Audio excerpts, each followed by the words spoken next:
Okay, I guess we can go ahead and begin. Thank you everybody for joining. Julia here with Inspira Advantage. We're an admissions consulting company dedicated to helping deserving students get into the school of their dreams.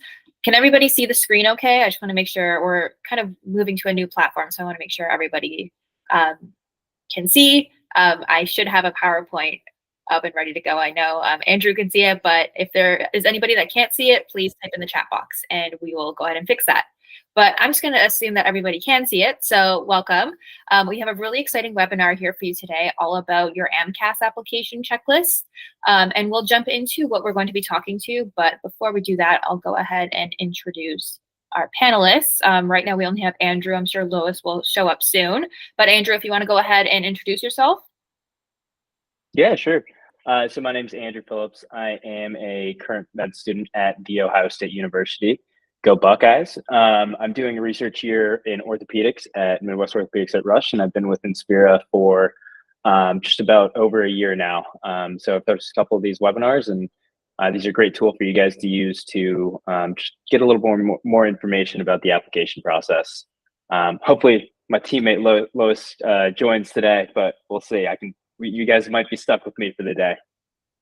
Amazing. Thanks, Andrew. Okay, just to go over what we're going to be talking about today, and then I'll touch on a little bit of housekeeping as we get through the webinar. So first, we'll be talking about understanding the AMCAS application and an introduction to what you can expect. Then we'll look at the key components on the AMCAS application and like what you need to look out for.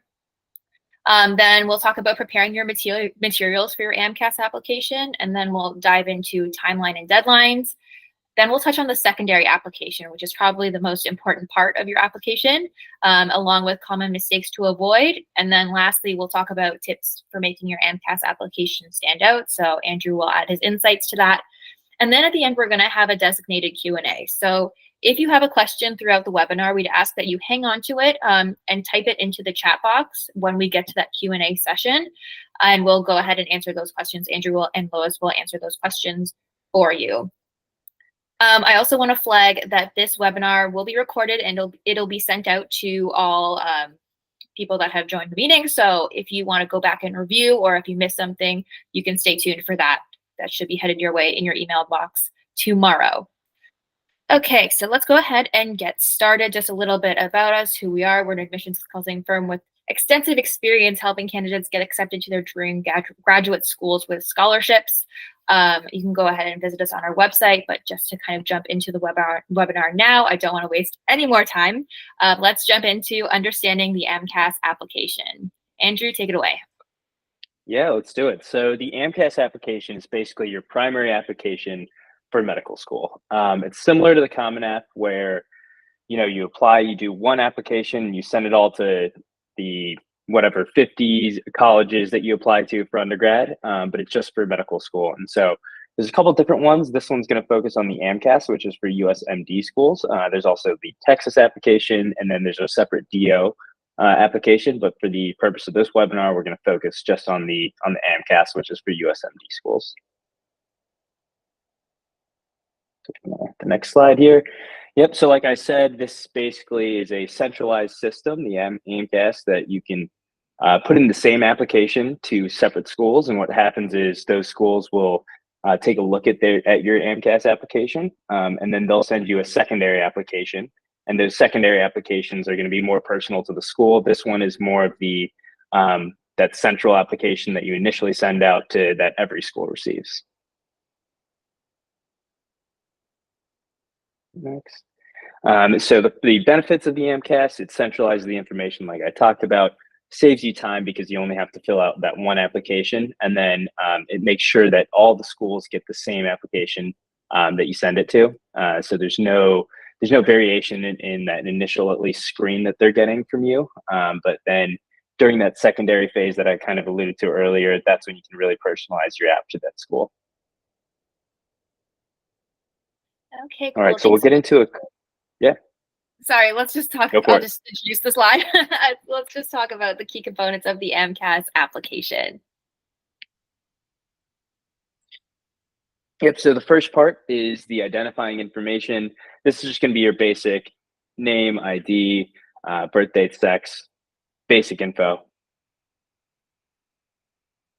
Second part's going to be the schools you attended. So any high school that you've attended, those that you graduated, all colleges that you attended, your transcripts, your grades will also be in this part.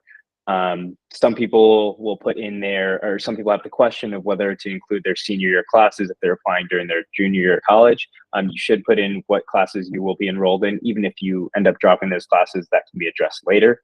And then the other part that people have questions about is the IAs, the institutional action. So if you have an infraction that is on your college record, you should disclose it in this section, and it'll give you a chance to explain what that IA was, what you learned about it, and how it will help you become a better person, a better doctor.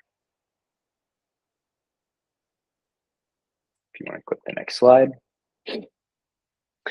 Moving on, there's the biographic information. That was 3. It was just basic biographic things.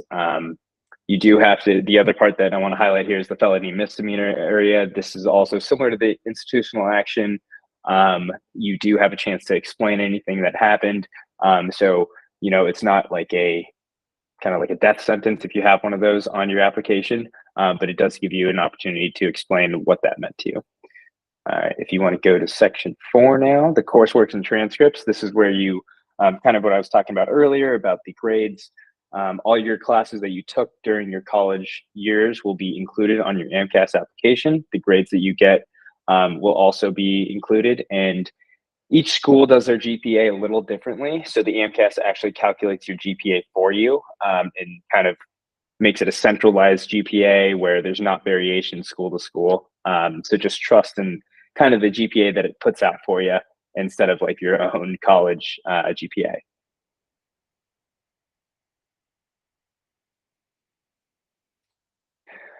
You have a couple categories for classes when you're entering these classes in.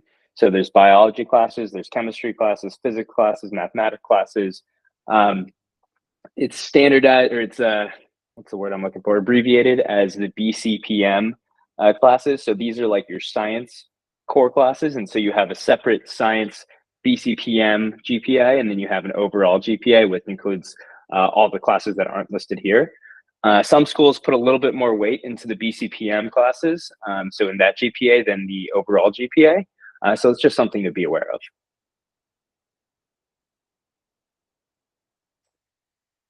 And now getting to kind of the meat of the application, the work and activity section. This is an opportunity to kind of tell every school a little bit about you and what you've been involved in during your college years, or beyond if you're a non-traditional applicant. So you have 15 basically boxes with not a lot of words to describe a bunch of activities or all the activities that you've done. You also describe the amount of hours that you do. Some people, a good strategy for this is to, if you have a bunch of opportunities or experiences in one type of, that were all volunteering, let's say, and they were all a kind of small amount of hours. If you aggregate them into one work experience, then you can increase the amount of hours. Just kind of a little trick that you can go by when you're filling this thing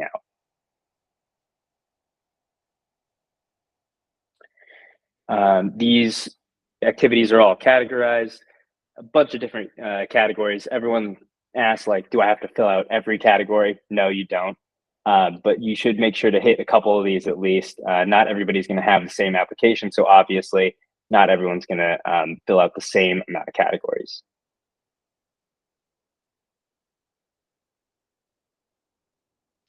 Then we get into letters of recommendation. So a lot of people ask, like, how many letters of recommendation should I get? What are the best letters of recommendation? How many teachers or how many professors should I ask? There's no right number. There's a couple different types of letter of recommendation. So there's the committee letter, which is written by a committee, like it's like in the name. There's a letter packet, which is compiled from the institution, and then there's individual letters. The general standard, I would say, is like 4 letters. You want the majority of them to be from your science professors.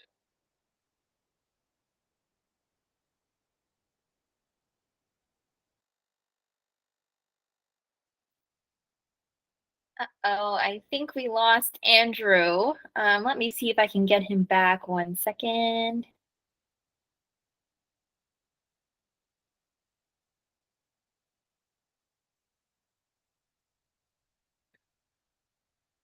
Okay, I'm sure he'll come back soon, but what I think he was getting at was, oh, you're back. Okay. Can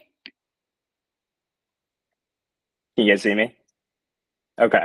I think you kicked me out for a second, but what was I saying?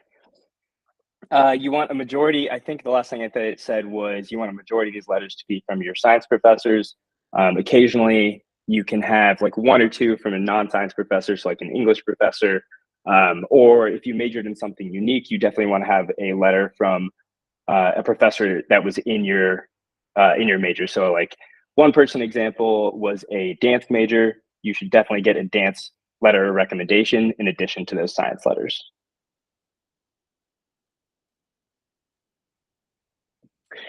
And then there will be a list of all the medical schools that you can apply to. So there's different types of degree programs that you can apply to. So there's the regular MD path, there's the MD PhD, there's combined bachelor MDs, combined with like other graduate programs such as an MPH or an MBA. This is very specific to you and very specific to the school. Most people are just going to be applying for that regular MD.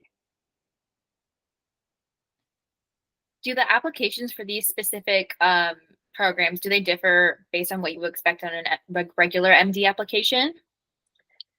So they can. It depends school to school. A lot of people will end up like, if they have a more science background, they'll apply for the MD PhDs, and the requirements for those programs are going to be a lot different than the regular MD requirements. So that's something you should check in with each school and make sure you're fulfilling all those requirements.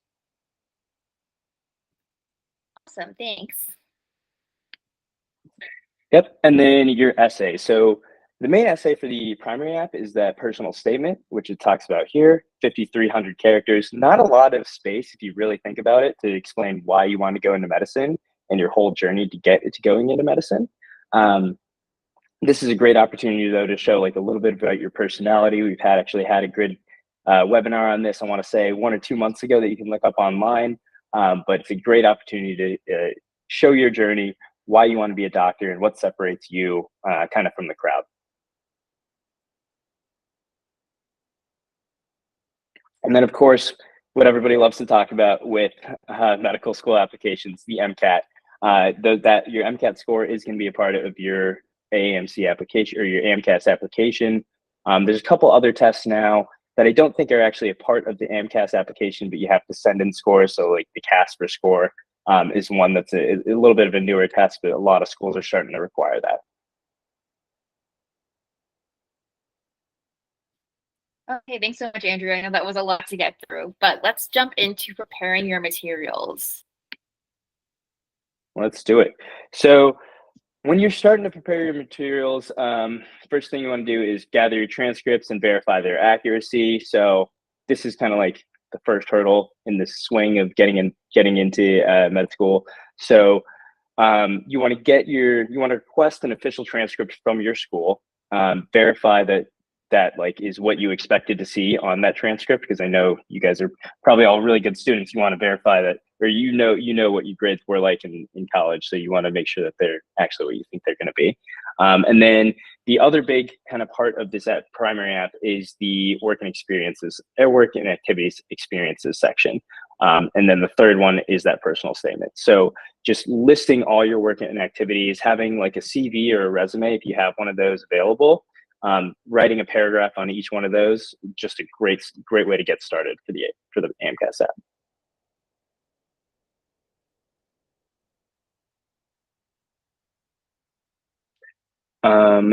So the next part is writing your personal statement. A lot of this is just going to be putting pen to paper, getting ideas and experiences down on a list, on a sheet, trying to make like a coherent story. Like I said, or I alluded to earlier, we have a nice little webinar on your personal statement, which you can go watch after this. But that's a great opportunity to explain why you're going into medicine. And then your letters of recommendation, start thinking about a couple people who, would be good letter writers for you. So these are people that you, first of all, know you well. And I think that's the biggest hurdle, is trying to get a professor, or think of a professor that knows you well. So like I said kind of earlier, you want them to be science oriented. If they're not science oriented, that's totally fine. But you at least want to have two, I think, that are good science professors that still know you well. So when I say know you well, doesn't mean they have to be your best friend, but it's like somebody who would recognize you if you were walking by, or somebody who would recognize your name if you showed them that you're a part of their class. It's someone that you went to office hours with, maybe, or you emailed about tests, exams, or it's somebody even that you were very close with, the TA who can vouch for you, not with you.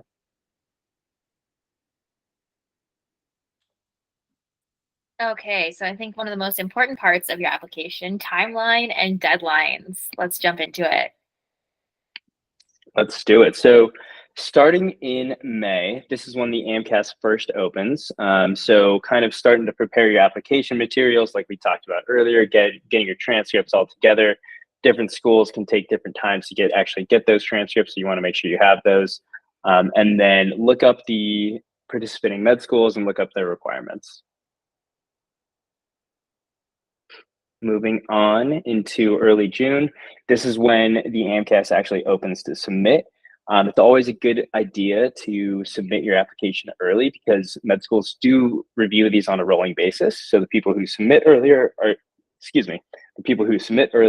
going to have their applications reviewed earlier.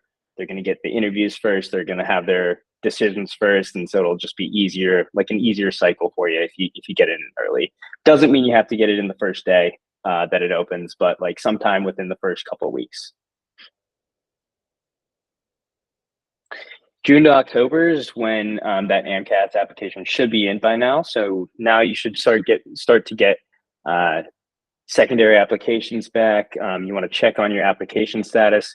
The application actually has to get verified by AMCAS before it can be sent out to all the schools. So you want to make sure that process has actually taken place, and then reach out to AMCAS maybe if it hasn't after a couple of weeks, and see if there's something that's going on with your application.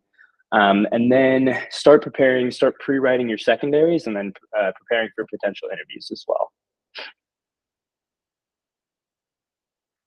Then October to February is when you're starting to hopefully be getting some interviews back, or interview invitations back. This is the time when you should start using resources to find mock interviews. So whether it's working with us, knowing somebody who's in med school, there's a doctor that you're friends with, just having somebody ask you a couple questions where you have to actually speak loud and give an answer to like why you want to be a doctor, why you want to go to that school. It's just really good practice. And then attend those interviews, send thank you notes. People love getting thank you notes, so just do it. Even though it might not actually, sway you one way or another, but it's just good practice. Throughout the cycle, definitely want to keep deadlines of those secondary applications. Generally, I think like a rule of thumb is just once you get a secondary application, try and turn it in within a week. The deadline won't be within a week, but it's just like easier if you just can manage it and get those in really quickly. And then maintain constant communication with schools. And if they ask for anything, just be sure to be prompt when you reply.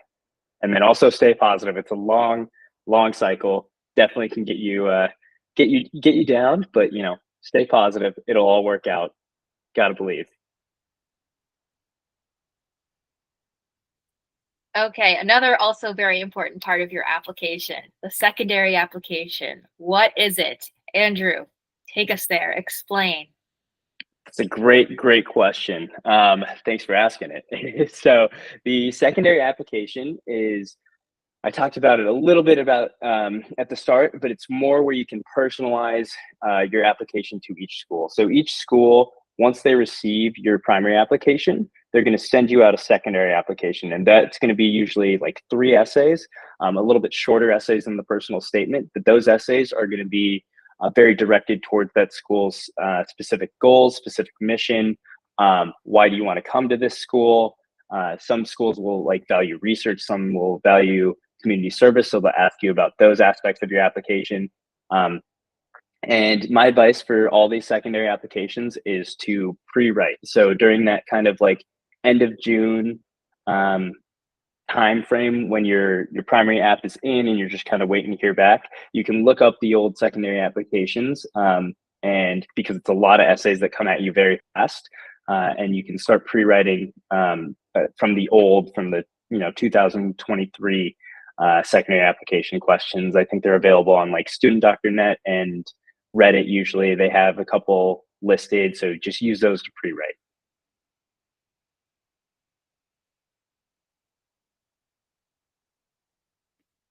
Okay, and some common mistakes to avoid on your application. Yep. So first, grammar and spelling. I won't say it's everything, but definitely you want to put on your best appearance when you're writing these applications, because it's the only thing they know about you. So you don't want to have egregious grammar mistakes or egregious spelling mistakes. Just have somebody who's a good English person, a good writer, review your personal statement and your application to go over that. You don't really want to mention your high school experiences. If there's something longitudinal that you've done from high school throughout college, by all means, go ahead and mention it. But if you're focusing on high school experiences, it can come off as just you're trying to extend your CV a little bit, extend your experience in a way that would probably be a little off-putting, because it was probably 4+ years ago at this point. So you don't really want to. You can mention them maybe like as a hobby, but I wouldn't go too deep into those.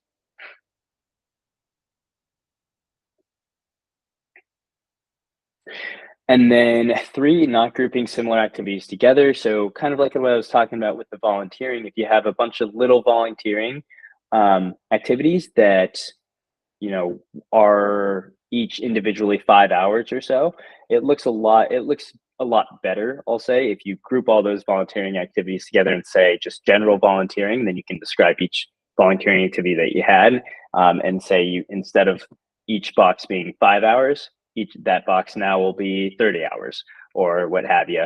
And so it's just an easier way and it's a nice summary when you're actually reading the applications to just have it all grouped together. So the admissions readers will also like that. And then don't include filler activities. I know there's 15, and it's totally fine if you do not fill out all 15. You want to be true to your application and your experiences. So there's no need to, excuse me, there's no need to lie on the application. There's no need to oh, I need to put something as research, and like I read this paper for a project, or I did this thing for a class. You don't need to fill it out if it wasn't a true experience for you. There's just no need for that. It can come off to adcoms. They can kind of see through it, and they'll know when something's a filler versus when something was a true experience to you. And it'll also just come out during your interview when they ask you about it. Probably won't have a good explanation for that activity.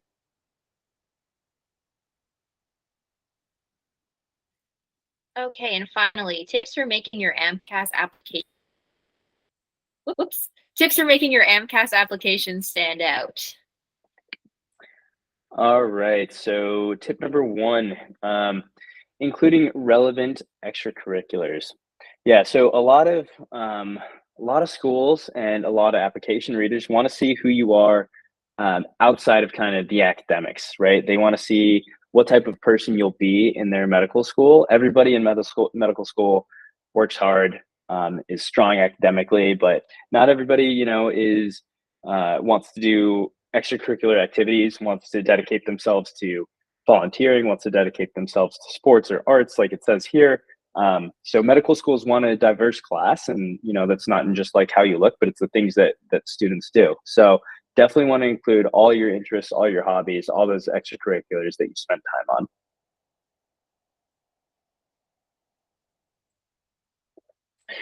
You definitely want to highlight your clinical experience. So medical school obviously is a very clinical graduate school option. Being a doctor is pretty as clinical as it gets, and so they expect you to have some sort of clinical experience. So it could be shadowing, could be volunteering, could be working as an EMT or a scribe or a CNA, as it says here.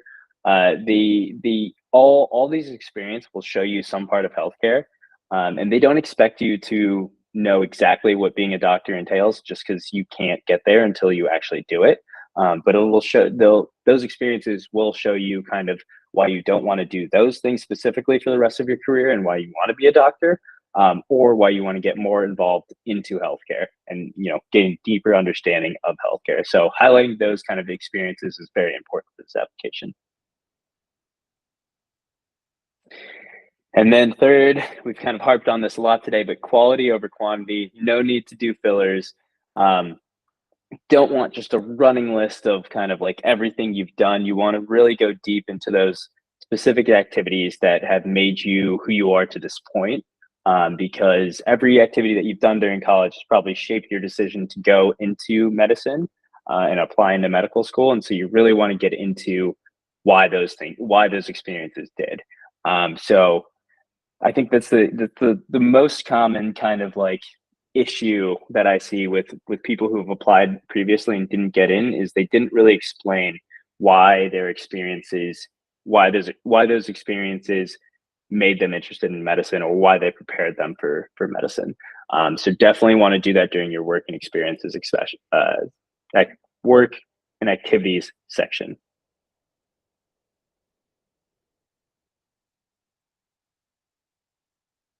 Okay, amazing. Thanks so much, Andrew. I learned a lot. I hope everybody else did too. We've now reached the Q&A section. So if you have any questions for Andrew, go ahead and type them in the chat box and we'll go ahead and answer them for you. But in the meantime, I'm wondering, Andrew, could you give an example, like going back to the personal statement, could you give an example of maybe a really good personal statement, one that really stuck out to you, what to include, et cetera? Because I feel like that's probably, one of the most important parts of the application. Yeah, no, it definitely is. So a couple come to mind. I can give you maybe just a list of like two or three that really stuck out to me. The first one was the best one that I think I ever read was this personal statement. The main like kind of thesis, the main theme was just all about her tutoring experience it was either tutoring or being a TA during undergrad. And it was just really, really well written, really connected with how that experience correlates with being a doctor. You have to teach back, motivate. There's a bunch of, you have to like kind of want to do good in the world because you're trying to help other people. So there were a bunch of different recurring themes that it was just really, really well done. And it was such a, I don't know, like, what's the term I'm looking for? Like a common experience, like tutoring, like a lot of people have. But it was just really well done in a very personal essay. The other essay that I can think of was this person who wrote about their experience with like concussions and head trauma. That was just like, it was very interesting. It was like more of a niche topic than tutoring. But it was just like more of an interesting read and talking kind of about how the advances, and they did like work in a lab, looking at concussions and kind of like how that side of medicine interested them. But then they kind of wrapped it up saying like they'd be interested in like all aspects of medicine because you don't want to pigeonhole yourself too much for the application. But those are kind of like one more specific than the other. Awesome. Thanks so much. We have a question here. We've got a question from Tom. I'm so sorry if I'm mispronouncing this. Tom Maleo. Do you have any tips for second career change, and what's the best approach in strengthening your application? Oh, I got a thumbs up. I think I said that right. Thank you. Well done. Great job. So this is a common question.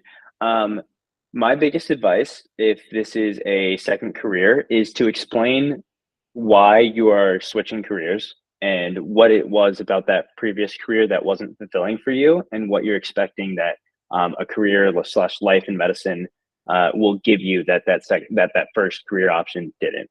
The people who I think do well in the application cycle will explain that very well, and not have to just do it during interviews, but will do it in their personal statement and in their like work and activities section.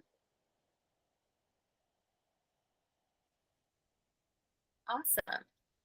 I think, we've got a lot of questions coming in. Okay, question from Erin. We have 4 questions from her, assuming her or them. Your BCPM GPA, your science GPA? Yes. Okay. People refer to it as science GPA, but yes. If you took a certain class twice, should you include both times in your course listing or only once? if you took a certain class twice, if you had to repeat the class, I think you do have to include it both times. If you dropped the class early and then like never actually received a grade or anything, I think the rule is that you actually don't have to include it the first time. So you would only include the second when you actually got a grade. Okay. Does a master's GPA count as your undergrad GPA? So the master's GPA, it depends on the master's program. I don't think it counts towards your, well, actually, I take that back. I think it counts towards your overall AMCAS GPA, but I think AMCAS separates it into your undergrad and then your master's GPA. I could be wrong about that. I'd have to look that up exactly. Okay. And last question from Aaron. If you're still taking the MCAT, how should you input your score? Yeah, so what you won't input the score and you'll just put like expected score released in July or June or whenever you expect to get that score back. Okay, cool. Hope that answers all your questions, Aaron. If you have any more questions, keep them coming. Thanks, it does. Perfect. Awesome. While we wait, Andrew, do you have any best MCAT study tips while we're on that topic? That's a good question. I'm a big fan of just doing as many questions as you can. So like with all these tests, you guys will do the MCAT first is like to get into med school. Then you have to do like step 1, step 2, and step 3 when you're in med school. All these tests are just, can you understand what the question's asking and like get the answer? And there is content that you have to go over for sure, but just doing as many repetitions, doing as many questions and like practice tests as you can will just get you in that like testing mindset. And I think it just gives you like objective feedback about the things that you still need to study on. Whereas other people like to do a lot of content review first and then start taking practice tests. I'm a big fan of just doing straight into the practice tests, figure out what you need to learn, and then go from there. Cool. I think that's all for our questions. A last minute question. Go ahead and type it in the chat box and we will answer that. Maybe we'll give everyone a minute or two to do that. While we wait for our last question, I'll just wrap everything up. I want to say thank you, Andrew, for doing this awesome webinar. I know I learned a lot. I hope everybody else did too. Just want to flag, if you didn't catch that at the first couple of minutes of the webinar, that we will be sending this webinar out. So if you'd like to review, if you missed the first half and want to watch it, we'll be sending it out to all participants tomorrow. So stay tuned for that. Okay, I think we've answered all the questions here. So I think we're good to go. We're good to call it a night. Have a great night, everyone, and we'll see you at the next webinar. Take care. Bye. Great seeing you guys.